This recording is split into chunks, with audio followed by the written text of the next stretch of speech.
आपका हमारे चैनल पर स्वागत है।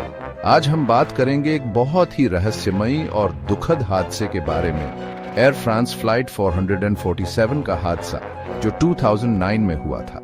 यह फ्लाइट रियो डी जेनेरियो से पेरिस जा रही थी, लेकिन दुर्भाग्यवश यह अपनी मंजिल तक नहीं पहुंच पाई। उस दिन आकाश में क्या हुआ था? क्यों एक आधुनिक विमान जो अनुभवी पायलट्स द्वारा उड़ाया जा रहा था अचानक लापता हो गया? आज हम इस रहस्य को सुलझाने की कोशिश करेंगे और समझेंगे कि ऐसा अप्रत्याशित हादसा कैसे हुआ।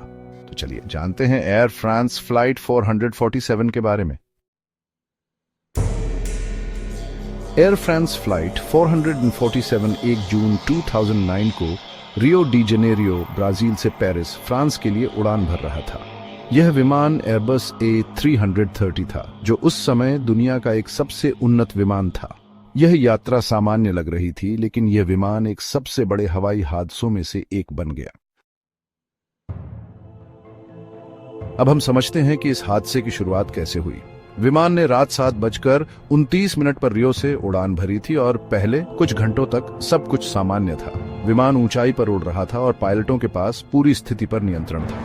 लेकिन लगभग रात के 2:10 पर विमान को तूफानी बादलों से होकर गुजरना पड़ा। इस दौरान विमान की गति मापने वाली पिटोट ट्यूब स्पीड सेंसर्स बर्फ से जाम हो गईं, जिससे विमान के एयर स्पीड डेटा में गड़बड़ी हो गई।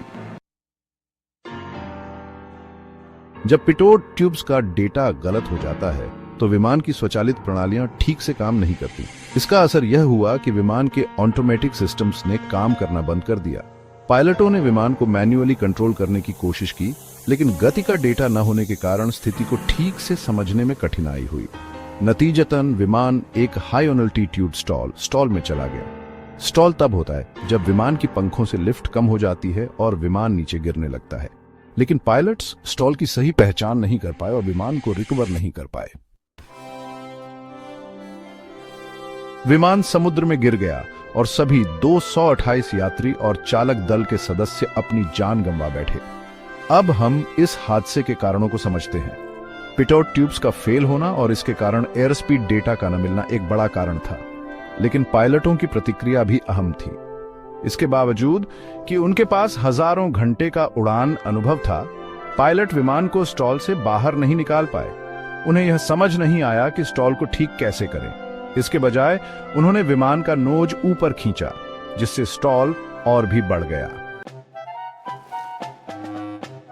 एक और कारण जो इस हादसे में योगदान दे रहा था, वह था पायलट और विमान की स्वचालित प्रणालियों के बीच सही संवाद करना होना। एयरबस A330 में बहुत सारी उन्नत प्रणालियां थीं, लेकिन जब ये प्रणालियां फेल हो जाती हैं तो पायलटों को अपनी ट्रेनिंग और अनुभव पर निर्भर रहना पड़ता है। दुर्भाग्यवश इस मामले में पायलटों का निर्णय सही नहीं था। इस दुर्घटना के बाद फ्रांस के bureau of inquiry and analysis BA ने जांच की और पाया कि मौसम की खराब स्थिति और तकनीकी खराबियों के अलावा पायलटों की प्रतिक्रिया भी इस दुर्घटना का एक बड़ा कारण बनी।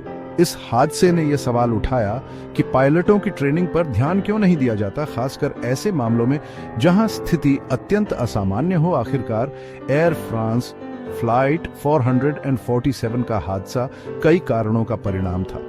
खराब मौसम, तकनीकी गड़बड़ी और मानव त्रुटि। इस दुर्घटना से यह सबक मिलता है कि पायलटों की ट्रेनिंग कितनी महत्वपूर्ण है और हमें ऐसे इमरजेंसी सिचुएशंस को संभालने के लिए बेहतर प्रणालियां बनानी चाहिए।